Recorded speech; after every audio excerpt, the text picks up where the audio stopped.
Yes, hello everyone. Welcome to the Collab Days Barcelona. This time online, since obviously we are all facing pandemic going on, and due to this pandemic, we have seen many events, many conferences, including this great Collab Days Barcelona, formerly known as SharePoint Saturday Barcelona, going online. With going online, there are difficult challenges that some events need to face when switching from in-person events where we all meet, do the sessions, do the QAs, have fun afterwards, to one online world where everything is different, where we need to differently communicate with each other, differently work with each other, and similar kind of stuff. This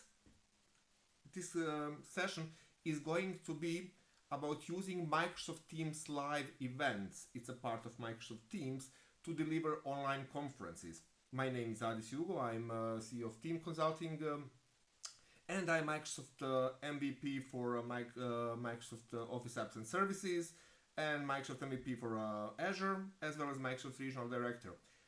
I have, together with my colleagues, in June created a large online event with 8,700 people on the end using solely Microsoft Teams live events.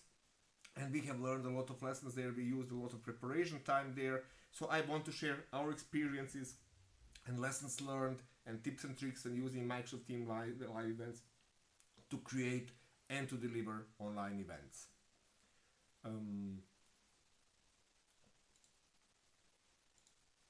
So shortly about me, I'm in IT for way too long. I'm working with different organizations and companies. For many years, I'm founder of my company Nobelus, working with solely with Microsoft 365 technologies around.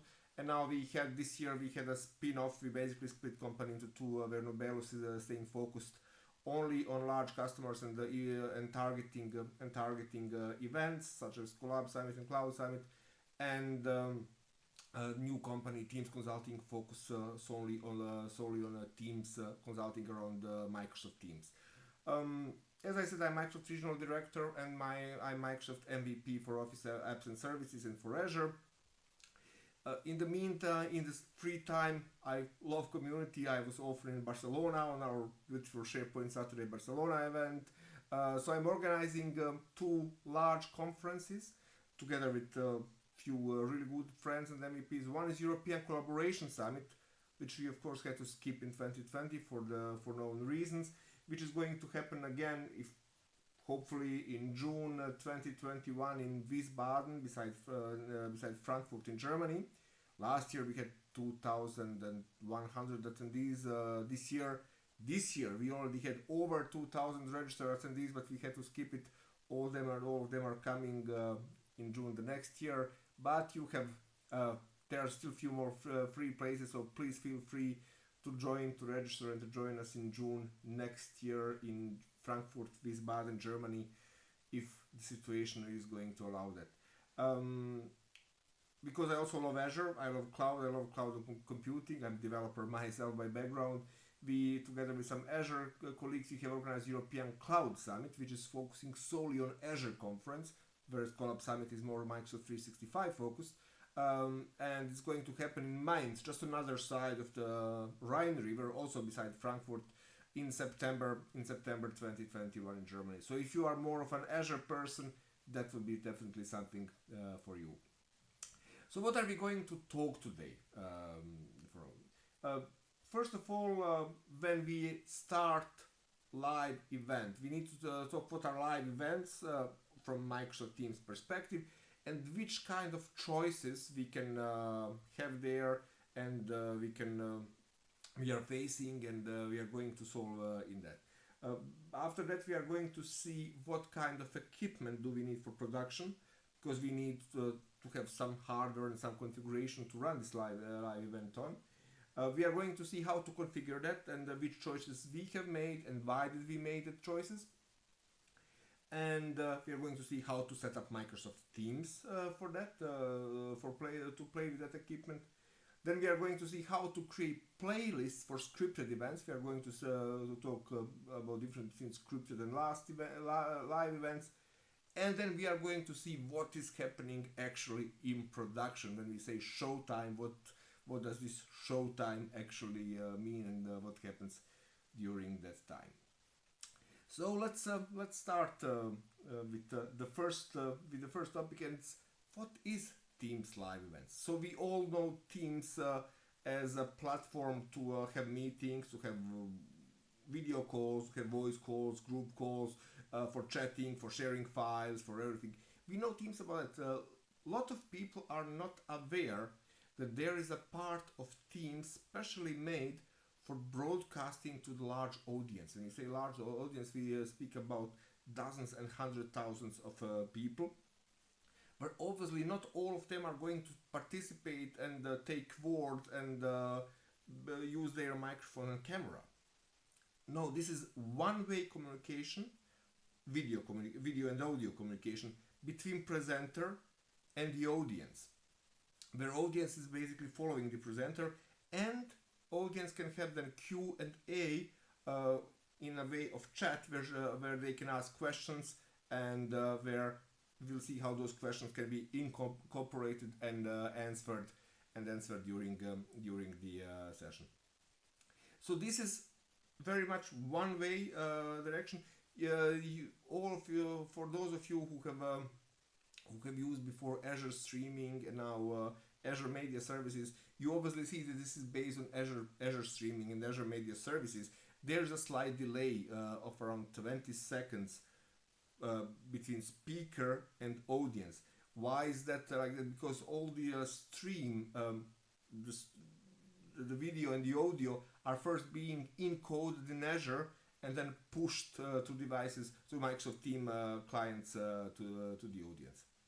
So the difference between Microsoft Teams live events and Microsoft Teams is that Microsoft Teams live events are not meant to be two-way communications. They are pretty much the one-way communication, but they are there for this kind of for this type of scenarios. Now this might change in the future, that we see Teams live events getting more and more two-way communication options and two-way communication possibilities, but for the time being and for the moment it is pretty much one-way communication if we put aside the chat communication used for asking questions. Okay, now when we know that we are going to use Microsoft Teams live events, we have got two options and one major choice to make. Do we want our speakers to be live during the event and to deliver those sessions live? There are definitely pro side of that one. There's more interactivity, things are more spontaneous. Maybe even speaker can directly see the questions in the chat window and immediately answer them without doing any things on the side. But there are a lot of technical issues, a lot of other issues with that. Prior to our Galactic Collaboration Summit, which we have delivered in June, there are a few other large conferences which have been focused on live events, so the speakers are there live, and we have faced a lot of technical issues. We have seen a lot of technical issues that those guys are facing, including keynote that was not starting properly, and then pardon me, and then there are things like each speaker maybe does not have microphone set up as properly, camera is not set up, screen resolution is wrong and does not work for what we need. Then some speaker is 5 minutes late, the other is 5 minutes early, and then there are always those breaks between session of 10 minutes. It's very difficult for producers to make good use of those breaks. I mean, to put commercials there, to put some comments there, whatever, especially if you have multiple tracks. It's a very difficult things to challenge. Plus, it's very heavy on human resources. You need at least 2 people per track. Now, if you have more tracks, we had 5, that easily adds on to a team of 10 or 15 people that you need to manage that. We very soon realized that we don't want to make those mistakes, and that we don't have 15 people who we have helping us do that, so that we would go the other way, that we would ask speakers to record the sessions and to send those sessions to us. On that way we could pre-check the session, see if everything goes all right, if audio levels are okay, so you know that one speaker is too loud, the other speaker is too silent, and we could also basically buffer the differences in session size.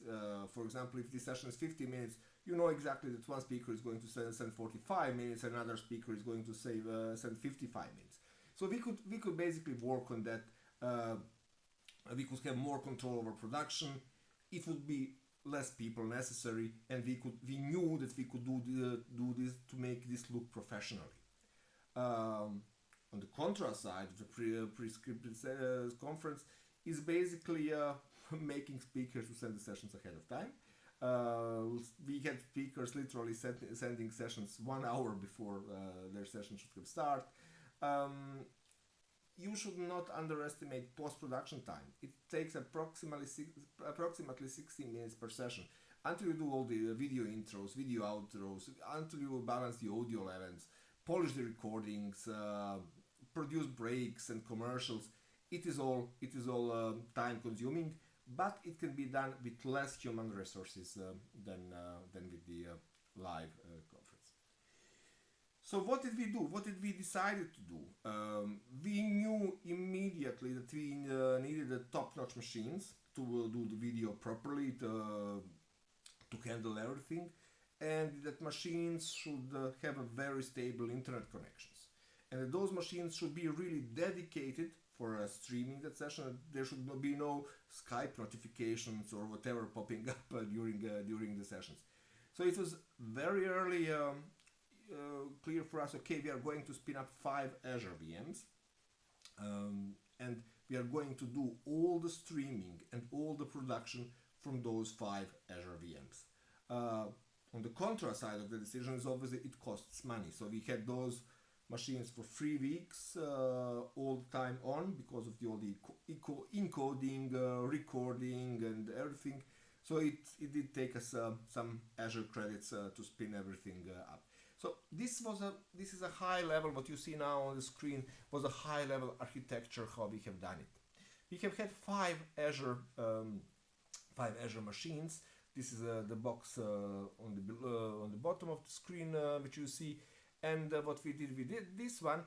Each of those machines had one Office 365 account, service account, which was then owner of that truck which was running that machine.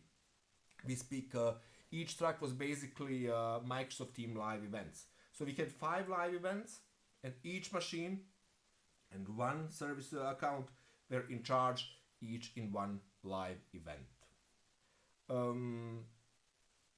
The question which we are usually getting at, like, which kind of Azure Visual Machines have you guys been using? So this is basically a small technical setup which we have been using. For that one, we have made one resource group because it was clear for us after 15 days that all needs to be destroyed and to go on to stop causing additional costs.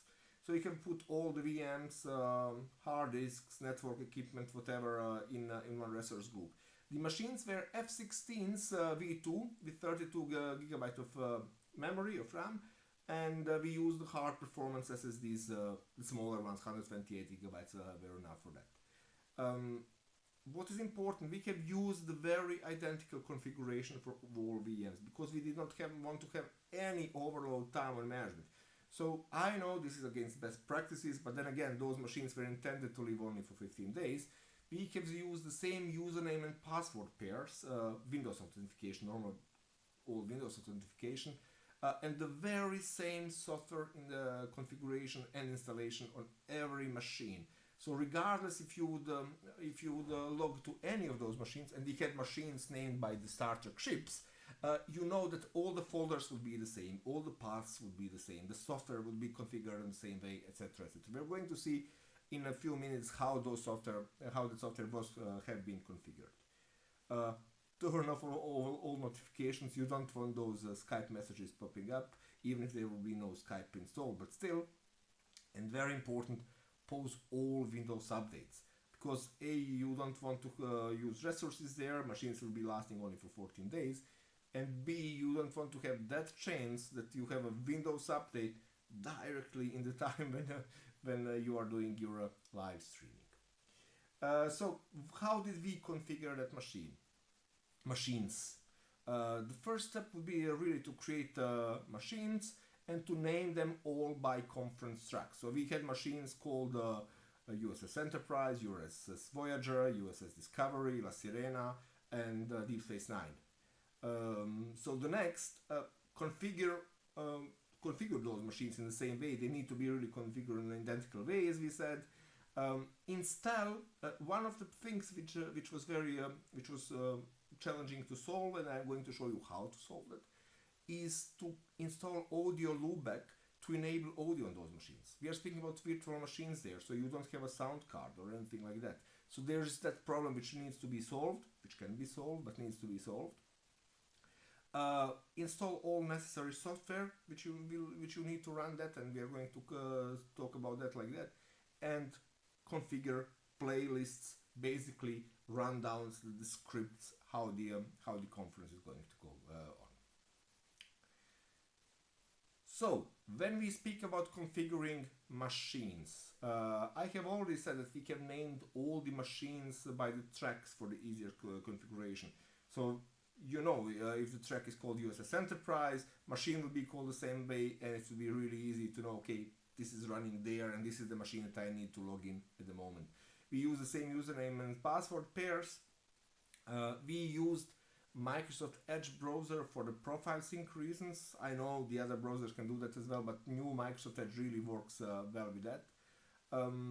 We have added all the, on each 5 machines, I have mentioned before that we have created 5 service accounts. So we had USS Enterprise at Collab Summit EU, USS Voyager at Collab Summit EU. So we have added those service accounts as the Windows Work School accounts on each respective machine. So the USS Enterprise would be associated with the USS Enterprise account. Would be associated with USS Enterprise machine. So I mentioned notifications a few times. Very important, change the time zones, because you will see later when doing the rundowns, standard time zones when you create machines are in the Pacific time, so change them to the main time zone of your event. For us it was Central European time. Adjust power options so that machines are never switched off or turn the screen off. Azure virtual machines should be already configured like that, but you can check that setting if it's still okay. Important one: disable all system sound. Go to control panel and choose the sound scheme no sounds. Why is that important? Because we are going to use system sounds to play our videos. So if there is anything, any kind of warning, error, mail incoming, you know, like, you don't want that to be part of your conference. And I mentioned pause all the Windows updates for 14 days. Okay, now one thing is installing audio loopback. Audio loopback is a simple software. There are few of them on the market. We have used the VB Audio Comms VB cable. It's free, it's donationware. We have paid few euros to two guys who have made that beautiful piece of software working. What does VB cable actually does? It's very simple. It's a virtual audio device which works like a virtual audio cable. You need to think about simple audio cable going from in to out. So this is what it does, just on a software way. All the audio coming into the VB cable is simply forwarded out. So this is what we have been used because we have already audio in the pre-recorded sessions. We just need basically to forward it out. It's a very simple MSI installation file. You just double click it, and there is no screen or wizard or anything. It's just installed. In order to set it up, you need to go to the audio settings and to go to the playback devices, control panel, audio settings, playback device, and you should set cable input as the default playback device. So basically we take the audio input and we just put it out as it is without any changes. Plain and simple, but this needs to be done. One mistake which I have seen people doing is, because we are speaking about remote machines here, and we need to tell to these remote machines to play sound on that computer, not on our host computer where we call the machines. So the standard settings when you create our RDP connection, or when you download the RDP connections from Azure Virtual Machines panel, Blade, you go to Virtual Machines Blade, download RDP connections. Default is play on this computer. So default would be this option here. You don't want that option. You want the options which I have marked on the bottom, play on remote computer, because this is where the things should be happening. And please save that RDP file. So you need to go back to the general tab here and to click on save, because it is not automatically saved when you click on connect. So you would need to do that each time, which you don't want to do. So you download the RDP connections from Azure. You change this setting to play on a remote computer, and you make sure that you save this RDP file for the future. Okay, this was about audio loopback, and this is where we know, okay, this is how we can make this remote computer to actually play some audio which we want to be played. The next thing we need to do is to install software on each of those machines. Microsoft Teams is simple and enough. You just download it, install it, and log in as that dedicated service account which we have created. For example, if the machine is USS Enterprise, you log into Teams with USS Enterprise at Collab Summit EU. This is what we have been doing. So, because each of those accounts, service accounts, will be later used as producers for the tracks, for each of the tracks. The next thing you need to do is to download and install Video LAN Player, VLC. So VLC, we all know that software. It's beautiful, it works, it's easy, it's free, and but there are a few things which you need to think of, because you don't want to see its Chrome and its messages and all the stuff there. I have put, because you will be getting these slides, I have put the three things which you need to do with VLC player in order to see the purpose. The first one is to kill all on display messages. This is like media changing, new file, whatever. You don't want that. You need to go to Tools, Preferences. I'm going to open the VLC, Tools, Preferences, wrong screen, and then you have here stuff like subtitles, instances, whatever you need. You can also then go to the disable full screen controller. This is the player buttons, play, stop, pause. You don't want your users see those players, and this is basically here in interface. And those are the things that you want to disable or enable. They're all here in Qt. And the next one is in playlist. And in playlist is you want to disable the playlist randomization, and this is something that by some machines and some installations was a default option. So there are a few things you want to do with VLC player. I have put them down here with exact reproduction steps, so you can do that. The last thing about software is you obviously have all the sessions got from your speakers. We are going to speak about it here. You are going to obviously have some holder sessions and stuff. Download all of them in the same path, in each computer. So we have a folder C, GCS, Galactic Collaboration Summit, and the subfolder structure, which we have used OneDrive to synchronize that across the computers. So we have that on all 5 computers the same. So regardless where if somebody would where somebody would log in, this structure has everywhere been the same. So the OneDrive has done a very good service for us. When I say all materials, I say here sessions and commercials. You always have those session breaks of 10 or 15 minutes. A trick that we have been using is to create 5-second holder videos. You can do it in Camtasia or any of those video producing. Basically, we had our logo in the background and the agenda for the next block of sessions popping up and scrolling. We have made it very scroll and repeatable.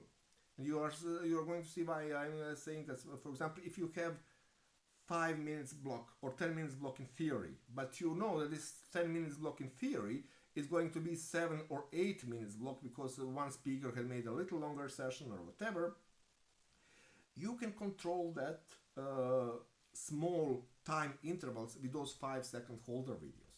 For example, if you have 25 seconds, which you need to fill in somehow, and your smallest commercial is 50 seconds, so you obviously can't fit it in 25, you take this holder video and repeat it 5 times. Your users are not going to notice that it's repeated because you have made it repeatable, but for you, you have a perfect filler for 25 seconds so that your whole production seems smooth and uninterrupted, which is a very, very important thing here. Okay, the next one is actually configuring Teams live events. The first thing you need to do is to go to the Teams admin center in your Office 365 and to go to the meetings and events live policies, as you see here, and to change this option here. Standard default setting for this option is everyone in organization, which would mean that you would make a Teams live event only for your people in your tenant. You want to make it to the broad audience, so you are changing this to everyone. And I also selected here allow scheduling and allow transcript for attendees. In general, it can be created, but please make sure in the Teams admin center. So you go to the Office admin center, Microsoft 365 admin centers, and down there in admin centers, you go to the Teams admin centers and change this who can record, who can join live events, change that to everyone. Please keep in mind that it takes around 5 to 10 hours for this to propagate to your tenant. So once you change this to everyone, it's not going to be changed immediately. Give it a half a day of time for those changes to actually take place. Okay, with having that, the next one is to actually create live events. So we had 5 tracks and we have created 5 live events. We have created 1 live event per track. Why is that? We don't want to create 1 live event per session because the users, your attendees who are in that track, would need to log out and go to the Teams or calendar and to find the new link and to rejoin, and you are losing this smooth overlapping between sessions. So usually you have 1 session, 10 minutes break or 5 minutes break or whatever break, and then the next session. If you have that all as live, 1 live event, it all feels smooth. If your attendee wants to remain in 1 event, let's say a developer track, it's going to be a really nice experience for that attendee. If attendee wants to switch between tracks, that's basically an equivalent as going between rooms in an in-person conference. So your attendee would leave 1 track and then go to another track.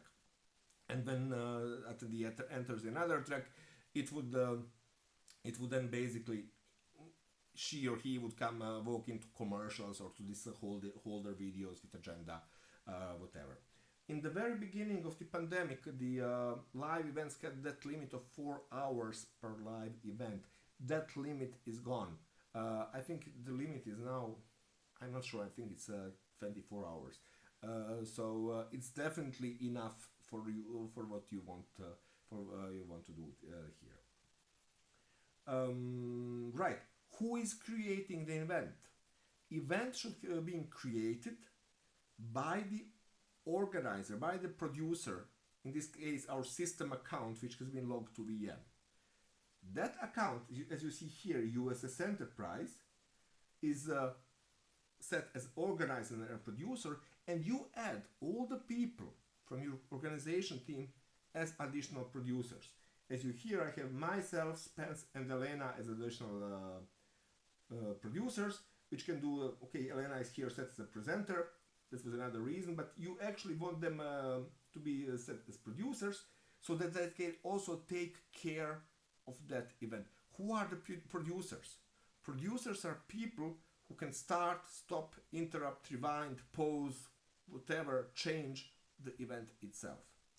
Presenters can only present. We are going to see that in a second. So basically you need to go to Teams. I'm going to show it like here right now. And you say it's not going to be the new meeting, but you are going to make a new live event. So this is the interface which you are seeing there, which can say city Barcelona, and location doesn't really matter here. And I'm immediately set here as an organizer with producer rights. I can put some other stuff. I can take here, for example, my correct time zone, which I should do by any means. This is Central European Standard Time, and I can get some more people here. I can invite here Elena again and Spence, and I can give them both producer rights for this team. So this is the first step of creating the team which I need here in Teams.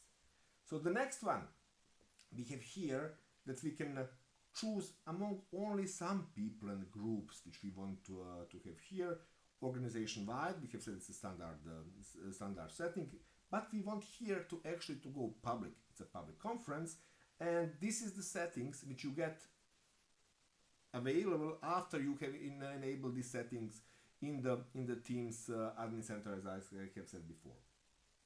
For me, it's important to get Q&A. This is basically you can download the Q&A in the chat window after the event has finished. And I don't need captions, and I don't need recording available for attendees. For one reason, I have got all the sessions already pre-recorded.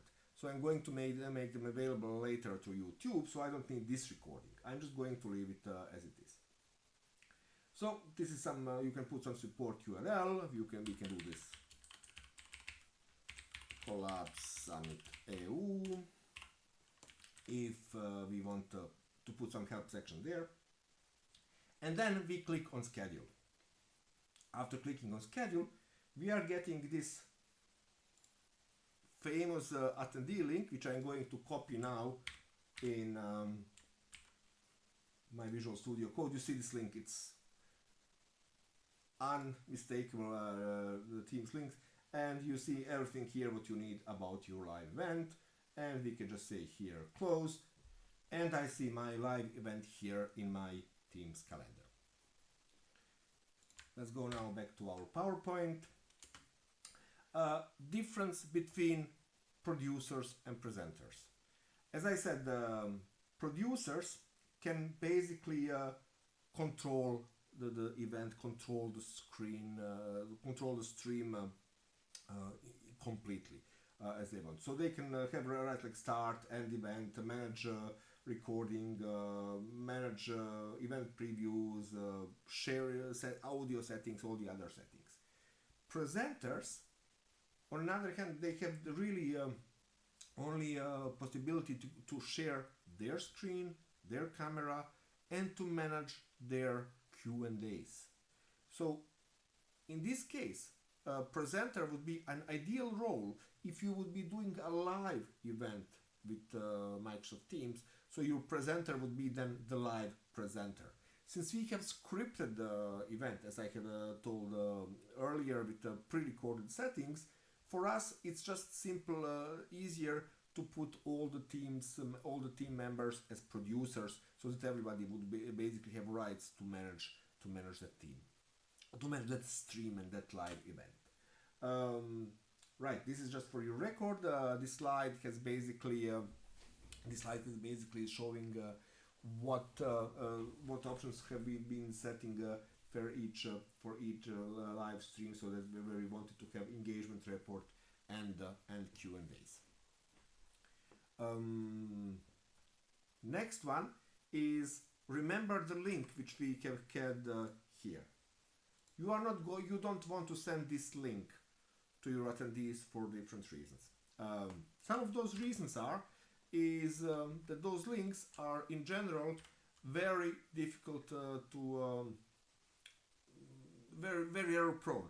It's if somebody just loses one word or whatever, or copy paste error or whatever, nobody can then the attendees cannot join that link.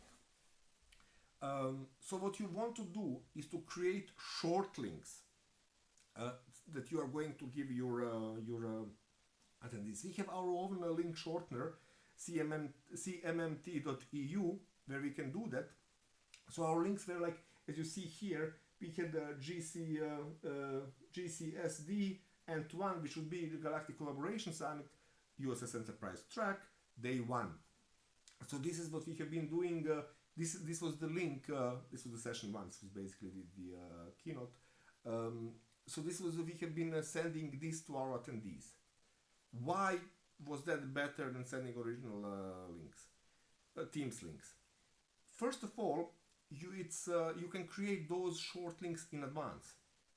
So for example, if you want to have downloadable scheduled like in ICS files or whatever, but you still don't have all the live events configured and set and everything, you can create those tabs, let the people download them, and then later just use the software to basically update those things, update those tabs, and to give to people true link which are masked by those short links. It's very handy to manage the change. For example, somebody has made a mistake with an original live event. So live event needs to be deleted from calendar, the new one has to be created, but you don't want to resend that link to all the attendees. That would be horror. Here it's really easy. You just go into this management software and you replace the old link with the new link, but the front-facing link, short link for the attendees remains the same. You don't need to install your own software. For that you can use bit.ly or MCT2, or this from Microsoft, or how it's called, doesn't matter. You can use any of those public URL shorteners and use it for yourself. We have our own one, but any of the public ones will basically do. One other thing why we have used this and where we have found it handy is that afterwards, I told you that we can upload all the sessions to the YouTube. We didn't want to send people new links for the sessions. You can basically just then again edit those links and replace Teams links with the YouTube links, so that people, when they later on post festum, after they are finished with the conference and want to rewatch the recording, they go immediately to the YouTube session which they need to go. So this is one really good trick, is not to send original Teams links, but to send masked shortened URLs to the audience, and short URLs which you are able to edit once after you present it. Okay, let's now see what really matters. So how do you create a rundown? Rundown is the word used by the TV media and radio media for creating the program sheet, which goes from 9 o'clock in the morning to 5 o'clock in the evening, second exact or even millisecond exact, what goes where, what plays when. We were looking basically for M3U playlist software, which would enable us enable us to put our recordings and between our recordings to put our holding videos, our commercials and whatever, and to always know, okay, this recording is now 45 minutes, then we need 10 minutes of commercials, and then we have another video 45 minutes. So we started, it all should have been starting at 9 o'clock. So with that we have 1 hour and 12 minutes of program, so it should be finishing 10:12. And because we have a lot of commercials which are repeating, we wanted to have a easy option to copy the blocks and to copy media. And in each case we wanted always to know when it starts and how long does it last. We were looking for a media list creation software and we couldn't find any. So that was the moment when I said, okay, that's the time of the year. I'm developer of myself, so we basically took Visual Studio and created a software on our own. I'm going to restart it again here, which basically looks like this. You see, it has been developed in basically 2-3 hours development time. But the beautiful part about this list creation software is that I can, in essence, take any part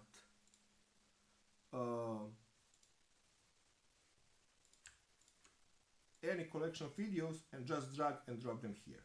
So what we have happened now, this is now just our commercial videos. We say, okay, we are starting here, okay, wrong time. Now we are in October, and even more, we are on 10th of October, and we are starting 9 o'clock Barcelona time. I'm going to recalculate this list, and you see that we have exactly time until 10:43. So we have here 10 minutes and 43 seconds of time. Those are European Collaboration Summit commercials. And okay, those two commercials are repeating all the time. So I want to copy them on the end. Immediately there on the end. I can very easily change the order of any position of the in the sheet, recalculate the sheet, and I have all the time what is going on, how it's going there. I can add few more files when I need them. So these are the interviews with our speakers. I can easily add them there, and we see that we are here already on 9 hours and in 9 o'clock and 24 minutes in the morning. So we have 24 minutes and 28 seconds of material time. So I can easily drag and drop them, copy blocks, move them up and down, do things which I want to do. And on the end, I can just say, save this list. And I'm going to save it on my desktop just to be easier to find it. Say Scholar Days PCN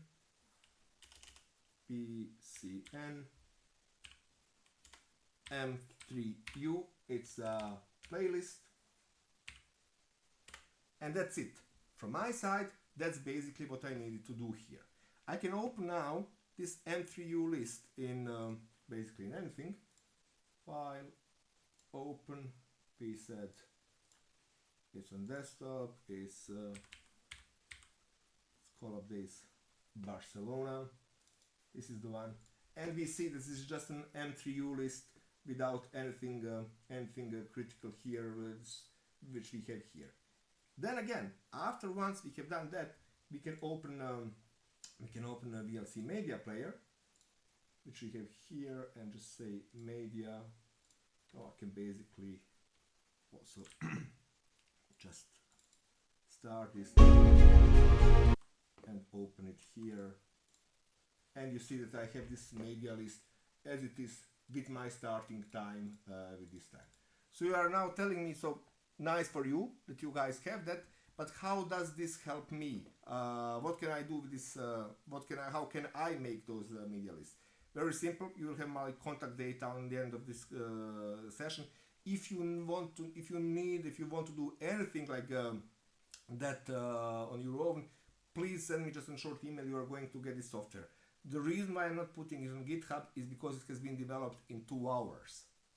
I don't want anybody. I'm not particularly keen anybody seeing this source code because it was developed in a very fast manner. It works, but it was developed in a very fast manner. But we are community conference, and I'll be glad to help anyone out with this software for making playlists as if it might be needed. So this is a very important part. This software for creating playlists might be even the key part of the whole thing. This software was basically where on the play day, on the conference day, we could spend practically the same amount of time in this software as we did in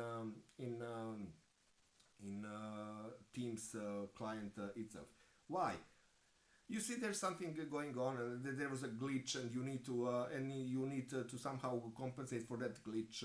Some people Teams had a hiccup, so we need to repeat a block. So it's very easy to open that software, remove one of those 5-second placeholders, save it again as M3U, and open it in a VLC. The audience doesn't even see it. The audience sees only the media which is being played right now, and in the background you can do all this stuff without anybody noticing it, and you are always in time. So that was something that was working pretty nicely for us in that moment. As I said here, this is the very same playlist opened in VLC. So it's very easy then to manipulate, to work, to play a part of the playlist or whatever you want to do there, and the most important, that you always know where you are and what is going on. The last and the most important part is the showtime. So how do you play this in Teams? Now you have everything gone. So what you need to do is then, as a producer, to open that live event which you have created, which we have created a few minutes ago, if you remember. And the first one is basically, as a producer, remember, we are in this VM. Producer is not Adis Hugo or whoever. Producer is USS Enterprise in this case. You need to mute yourself, as you see here, and to turn off your camera. You don't have a camera. And then you are going to go to share, and where you need to share to find the VLC media player, and be sure to include the system audio. So this is the important part. If you don't include system audio, nothing is going to go into this VB cable software, if you remember what I told you before. So this checkbox is not turned on by default. You need to turn it on. So you need to select your VLC. You need to say include system audio, and as the next one, you need then to send this live. So basically, if you go in the live demo, I'm going to open my Teams again. So what I'm going to do here is now to join.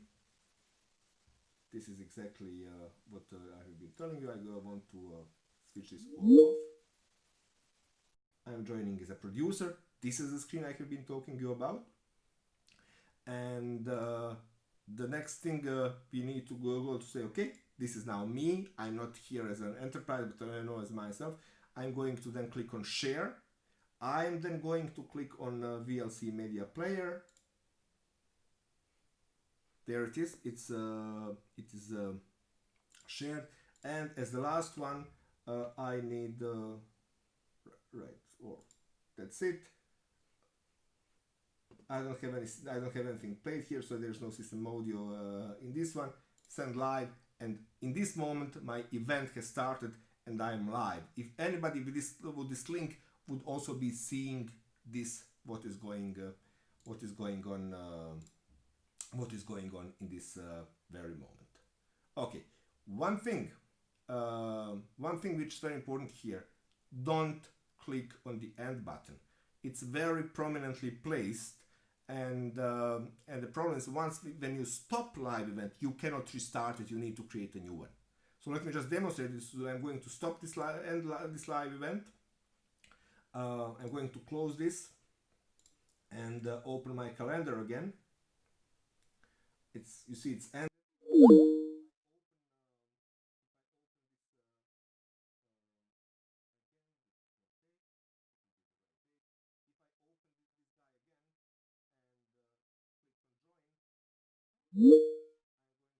That this guy is event ended and there is no way for me to restart it. So do not click on end event until you are really sure that you want to end that event. Otherwise it might be really dangerous. This is just the screenshots of what I have been telling you, just for the record, and just few tips on the end. We are coming to the coming to the end of this session. We were a small team. We were 4 people managing 5 trucks, and it was enough, but it was borderline. We had a lot to do. So this is how my layout looked like. On the left side, on my left monitor, I had basically producer view. I had the remote desktop manager installed, and all 5 virtual machines with all 5 trucks I had configured here in my remote desktop manager, so I could easily switch between them and see what is going on in each of them. In the middle, I had our team chat, just Elena, Margit, Spence, and me talking about how is the event going. And the right was the presentation that I was really taking care of, because each of us had one track to take care of, to manage Q&A and stuff and everything. So this was my machine where I was logged in as a producer, but as Addis Hugo producer, not as a USS Enterprise producer to manage the stuff. And on my tablet, what you don't see here because I couldn't do the screenshot, I had this very same track, but as an attendee, just to watch that track from an attendee perspective, to see if everything is fine or if something didn't work as it should. As I said, trust is good, control is better. This is what I have told you a few seconds ago, just in an architecture overview. For each event, we had the team member with the desktop client logged in as a producer. We had the same team member logged in with mobile client as an attendee. And then, of course, we had this virtual machine from Azure, which has been logged in with service account, and from where the stuff has actually been played. So this is how we were doing that. We had no glitches on the end. We were very few times very close to the major glitches, but we didn't have one. Everybody told on the end, wow, how much people did you have? It was all smooth, no delays, no anything. And we were like, yeah, sure. But it worked on the end because we had everything pre-scripted and basically played in a second exact position. On the end, I have just few things to say to recap it. It worked. We didn't have any major glitches, as I said. I do have few requirements and requests on Microsoft actually on this one, and I have already communicated them to Microsoft, and they know about problems. They promise to do something about that. The first one is the ability to continue the live event. The fact that live event cannot be continued is a bit difficult for us. So could lead to the not desired outcomes there. Hide the end button. Just hide it somewhere that's not so prominent that you really need to click 3 times until you find it. And one thing which I was really missing is the making panels with this technology. We had the opening and closing were live, but Elena was the producer there and switching between Spence, Fitz, and me each time when somebody was speaking to show that one face speaking. So there was no way to show all 3 of us in like a panel style to have opening and closing the panels. And right, this software which I can make for creating M3Us, it would be nice if something like that would be part of Teams, to be able to create rundowns and to play the rundowns within the team directly. With that, I'm going to close this session. Thank you very much. This is my contact data. If you have anything to ask me, if you liked it or didn't like it, let me know. If you needed software for creating M3Us, let me know. I'm going to send it to you, but I'm not taking any responsibility for the source code quality. It works, but you know what I mean. Thank you very much for listening to me, and enjoy the Collab Days Barcelona, and I really, really hope to see you the next year in person in beautiful Barcelona. Thanks.